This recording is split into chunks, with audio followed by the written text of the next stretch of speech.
Awal mula kenapa saya bisa dikatakan seorang pegiat lingkungan yaitu berawal dari masalah ya. Berawal dari masalah? Masalah ya, masalah lingkungan yang saya sendiri rasakan begitu. Mungkin teman-teman di sini mudah-mudahan ya saat ini dan sudah dalam keadaan menikmati kehidupan yang layak ya, memiliki listrik yang luar biasa. Tapi saat itu dusun kami dalam keadaan gelap gulita selama hampir 20 tahun lebih. Itu awal mulai. 20 tahun gelap gulita? 20 lebih gelap gulita, tidak ada sumber listrik. Sama sekali? Sama sekali. Mas Jamal itu 4 tahun tinggal di Cilacap, bikin PR, bikin tugas sekolah, sampai SMK itu gelap gulita? Ya. Dan waktu itu apa yang ada dalam pikiranmu? Yang ada dalam pikiran saya adalah kok seperti ini banget gitu ya. Apalagi ketika saya sudah beranjak dewasa hingga sekolah ya, sekolah SMK saat itu. Selama hampir sekian puluh tahun lamanya dusun dalam keadaan kegelapan dan belajar itu ketika malam hari susah ya. Belajar susah, sumber air minum susah gitu kan. Dan lain sebagainya. Maka di situ saya berpikir saya tidak ingin anak-anak dusun saya, dusun Bondan, tepatnya di Dusun Bondan, Kecamatan Kampung Laut, Kabupaten Cilacap ya, di seberang pulau sana yang jauh dari akses keramaian di pedalaman. Saya tidak ingin anak-anak Bondan mengalami peristiwa seperti saya. Dan sekarang saya sudah punya anak, saya tidak ingin anak saya mengalami hal seperti saya. Maka dari situ saya berusaha untuk mencari solusi untuk bisa menemukan sebuah cahaya-cahaya keabadian untuk kehidupan masyarakat di masa yang akan datang. Wow. Mas Jamal bikin apa? Di tempat saya itu karena memang jaraknya susah ya, aksesnya susah ya. Jadi ada sebuah pembangkit listrik namanya PLTH. Pembangkit listrik tenaga hibrid. Jadi hibrid ini perpaduan antara panel surya ya, panas matahari dengan kincir angin ya. Nah, jadi di situ memanfaatkan potensi alam yang ada untuk bisa memberikan manfaat bagi masyarakat sekitar. Seperti itu.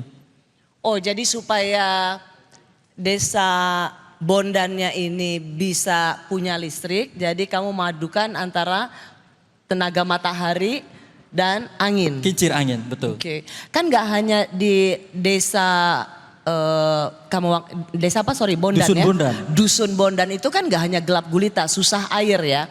Jadi teman-teman Undip, Mas Jamal ini tolong ceritakan, jangankan gelap di malam hari, coba ceritakan pada teman-teman mahasiswa Undip untuk dapat air minum tuh gimana? Ya baik Bapak Ibu semua dan rekan-rekan mahasiswa di sini. Dusun Bondan ini kita sumber-sumber air banyak ya, karena kita rawa gitu kan. Tapi airnya air asin ya. Ketika musim hujan kita menggunakan tak ada hujan, tapi hujan itu tidak setiap hari, apalagi musim kemarau panjang. Sehingga untuk membutuhkan sumber air bersih, kita itu harus ngambil air dengan perahu lesung kecil itu ke lereng Pulau Nusa Kambangan. Mungkin yang dari Cilacap tahu ya, Nusa Kambangan itu di mana dan seperti apa. Dusun saya itu ke Pulau Nusa Kambangan di mana di sana ada titik air bersih itu kurang lebih sekitar 7 km. Harus melewati ombak lautan segara yang mana resikonya sangat luar biasa. Itu termasuk mempertaruhkan nyawa ya? Betul. Hanya untuk cari minum? Betul. Nah sehingga dengan adanya pembangkit listrik ini tidak hanya kami gunakan untuk penerangan rumah, ya kan, untuk bisa ngecas HP, TV dan lain sebagainya. Tapi kita bagaimana untuk bisa mensolusikan masalah yang ada dengan inovasi dari pembangkit listrik tersebut. Maka di tempat kami itu ada namanya penyulingan air, namanya Sidesimas. Sistem desalinasi air berbasis masyarakat. Yang mana sistem ini mengolah air tambak, air payau itu asli air payau. Mungkin suatu saat kita ke sana biar tahu ya seperti apa. Untuk bisa diolah menjadi air tawar ya. Dari air tambak dipindah ke tandon, diendapkan dengan beberapa menit, kemudian baru diolah dengan sistem mesin desalinasi. Dan alhamdulillah saat ini Dusun Bondan merdeka dari kekeringan air bersih. Ya. Wow. Wow, Pak Menteri, kalau dengar cerita ini keren ya? Keren banget, inspiring ya. Jadi memang yang namanya belajar itu saat ini tidak lagi dibatasi ruang-ruang kelas ya. Tadi kita dengar cerita, thank you banget ini juga buat Kompas TV, luar biasa.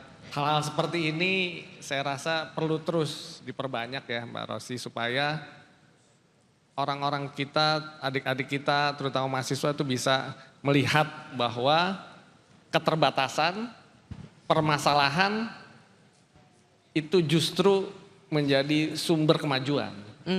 Jadi adik-adik mahasiswa, kalau zaman sekarang sering kita dapati, aduh masalah berat banget sih gitu ya, tugas banyak banget,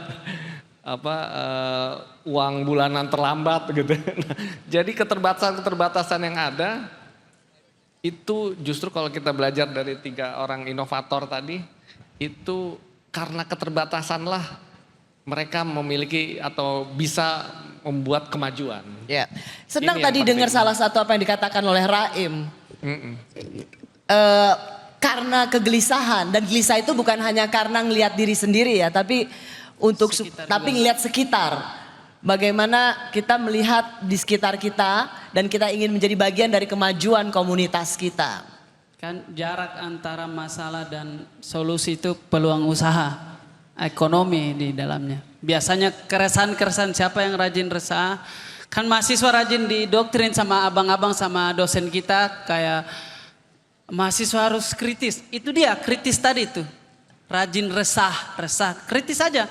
Kenapa ini balkon begini? Kritis saja, tidak apa-apa sama rektornya langsung. Kenapa ini semua ini? Itu. Pak Rektor, inovasi Undip katanya banyak sekali ya?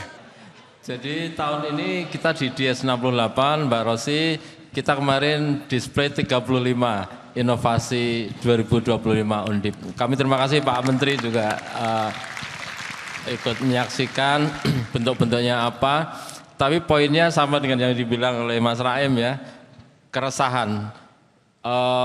Pak Menteri punya tagline Dikti Saintek berdampak.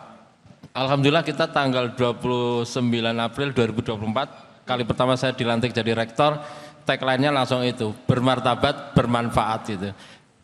Jadi sebaik-baik orang adalah yang paling banyak manfaatnya bagi orang lain, sebaik-baik kampus adalah yang paling banyak manfaatnya bagi masyarakat gitu. Betul sekali, mantap itu Pak Rosi. Ini untuk, saya mau benar nggak nih Pak Rektor, data terbaru yang dirilis oleh Direktorat Jenderal Kekayaan Intelektual DJKI, Kementerian Hukum dan HAM, 25 Oktober 2025, Undip berhasil menempati peringkat kedua sebagai perguruan tinggi dengan jumlah permohonan paten terbanyak di Indonesia selama 1 dekade terakhir. Selamat buat Undip.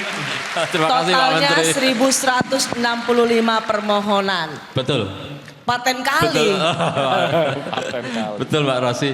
Jadi tadi sama dengan Mas Jamal ya, kita juga resah juga Mas Raim, Mbak Cipta, ada universitas sebesar ini di Jawa Tengah, tapi banyak problem di Pantura. Pantura itu kan ada rob, ada banjir dan lain sebagainya. Makanya yang kita highlight pertama adalah mesin desalinasi yang bisa mengubah air laut, air payau, air siap minum. Jadi Undip juga melakukan inovasi itu ya, seperti Mas Jamal. Iya, jadi air laut sekalian bisa. Jadi kita sudah bangun di Brebes, kemudian di Pemalang, kemudian Jepara, di Denmark juga. 3 malahan di Denmark, Demak maksudnya, Sayong Denmark. di Blora karena banyak kapur Mbak Rosi. Jadi katanya ada relate dengan stunting. Kalau terlalu banyak diminum, terlalu banyak kapur, potensi stuntingnya tinggi. Sama juga yang di Brebes juga banyak stunting karena terlalu banyak tercemar pestisida. Kita buat. Ini pertanyaan agak filosofis. Sebenarnya orang kreatif lalu membuat inovasi, mencoba terus inovasi, melakukan terus inovasi, itu sebenarnya is it given or earned? Apakah itu memang sudah diciptakan oleh sang pencipta, jadi bagian dari talentanya, atau itu sesuatu yang harus diraih sendiri oleh manusia? Raim, kamu kan kelihatannya bijaksana. Dua-duanya kalau sejauh pengalamannya saya, dua-duanya. Bahkan saya bisa lebih mengenal Wakatobi di saat saya lagi di Jakarta. Anehnya teori ini, Bahkan saya bisa lebih, oh karena ada pembanding berarti kita di Wakatobi begini terus. Jadi kamu lebih mencintai Wakatobi setelah berada di Jakarta? Kita jauh lebih melihat sesuatu in bigger picture kali. Betul. Jauh lebih, lensanya lebih wide, jadi oh orang lain seperti ini padahal. Nah dengan membandingkan apa yang orang-orang lakukan juga, masuk juga elemen inovasi tadi itu. Sebenarnya yang kami lakukan ini sangat sederhana, pakai teori the first man landing on the moon. Kita tidak peduli, ya sudah bantu tepuk tangan itu temanmu. Oh! Bagus bahasa Inggris bagus. Kayak kita tidak peduli setelah orang pertama yang ke bulan siapa namanya sih, kita tidak peduli. Orang kedua ada yang tahu tidak? Orang kedua yang datang ke Amerika ada yang tahu tidak? Orang kedua yang ke benua Asia ada yang tahu? Kita tidak peduli, kita cuma peduli siapa orang pertama, the first man in the moon. Waktu kami naik sebagai musisi dan seniman, sadar tidak sadar pakai teori yang sama. Kayak waktu anak-anak komik semua waktu itu sebagai stand up comedian saja. Muncul Ernest Prakasa sebagai director nomor 1 stand up comedian. Oh orang pertama stand up comedian sebagai director nomor 1. Dan sampai sekarang masih menjadi yang terhebat salah satunya juga. Kalau kau lihat podcaster sekarang stand up comedian semua. Kalau berarti mesti di ruang yang saya suka ini, oh penyanyi harus ada juga nih dari minimal dari stand up comedian. Dan saingannya kami bukan cuma Ernest, tapi sama-sama setara dengan penyanyi yang lain. Gitu. Rasanya stand up comedy yang bisa nyanyi dan bikin lirik lagu cuma Raim ya? Ada beberapa tapi belum 600 juta. We don't care who the second. The second. Okay. We don't care. Sometimes we don't care who the second, the third. Okay. Oh, really? Yes. Oh, okay. Saya mau kasih info tipis lagi terhadap besarnya lagu Komang. Tipis saja. Jadi lagu Komang 2 tahun yang lalu itu sempat masuk, termasuk lagu Lesung Pipi, masuk di top global chart. Itu top global, pelan-pelan. Itu si top global chart, Spotify bikin chart 100 lagu populer dunia. Lagu Komang masuk di list 100 itu. Jadi saingannya lagu Komang itu adalah Taylor Swift, ada Justin Bieber. Tiba-tiba ada Raim Laode Komang situ. Siapa mas-mas ini? Ternyata kita tinggal dimanapun di era sekarang ini, kalau inovasi dikaitkan juga dengan teknologi juga kita bisa setara lah. Namaku setara, satu playlist dengan Justin Bieber. Setara, Raim Laode setara dengan Taylor Swift. Betul. Setara dengan Justin Bieber. Tapi tidak keuangannya, sangat jauh sekali itu. Ada satu kutipan tipis, buku organisme yang cepat meninggal mati adalah yang tidak beradaptasi. Itu kali kita. Yang mati yang tidak relevan sekarang ini, apakah kita tidak beradaptasi? Jangan sampai kita adalah dinosaurus di zaman kita. Jangan sampai orang sudah pacaran dengan AI kok masih main, belum ikut adaptasi. Walaupun bedakan itu adaptasi dengan hanyut. Berbeda adaptasi dengan hanyut. Kalau ada iPhone terbaru kau beli, iPhone terbaru kau beli lagi, iPhone terbaru kau beli lagi, mungkin bukan adaptasi, itu namanya hanyut. Kalau kau mengerti konsep beradaptasi bukan hanyut, saya tidak peduli artis sekarang pakai sepatu apa, sepatu ini saja.